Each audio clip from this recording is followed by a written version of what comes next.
Hey, welcome back to the Improvement Channel. Today I have an older Jeep grill that a neighbor of mine wants a couple legs welded on so that he can make this a headboard for a twin bed. Let's get started.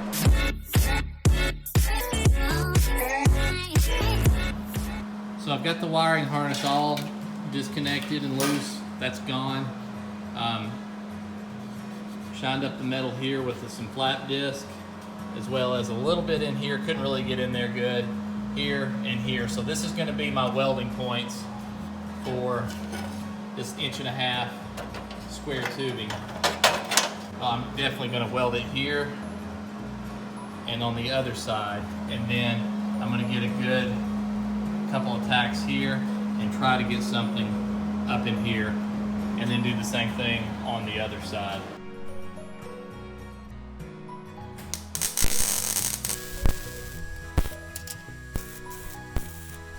Okay, everything's welded up. This is, of course, the back side of the grill. We'll take some plastic plugs, tap in here.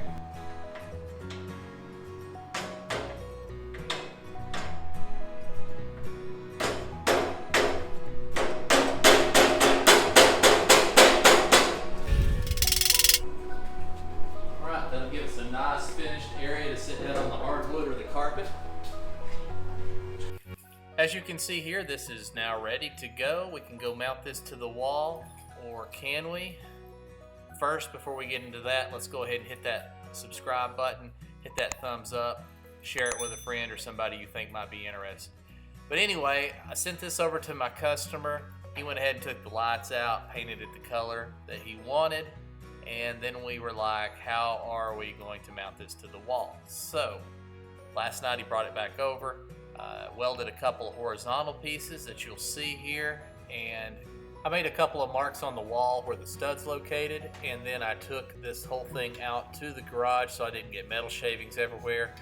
I drilled a small hole big enough to get this lag bolt through, all the way through, and then I took a unibit and drilled out a much larger hole in the front so I could not only put the lag bolt through, I could even put my nut driver through and just lag all the way to the back of this metal so there wouldn't be anything showing. So all of this will be hidden. I've got 2 long lag screws that's going to go almost all the way through the stud. They're 4-inch lag screws with the 1/2 inch sheetrock, 3.5 inch stud, and then you've got, I don't know, really thin metal. It will not even go into the sheetrock that's on the other side, but it will hold this on here very well.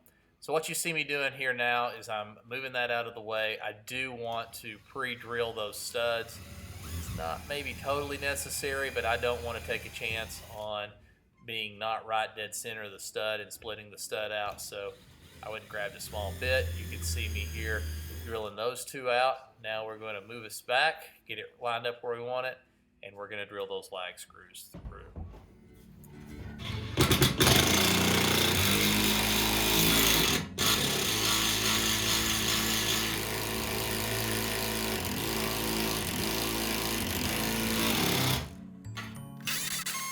This is normally the part where I show you how well it's attached to the wall by doing about 100 pull-ups, but this isn't tall enough, so maybe on the next one.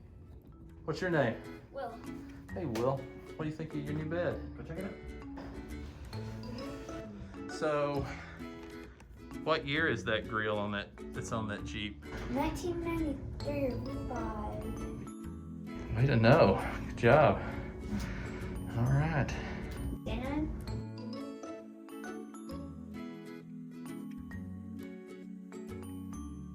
Pretty cool.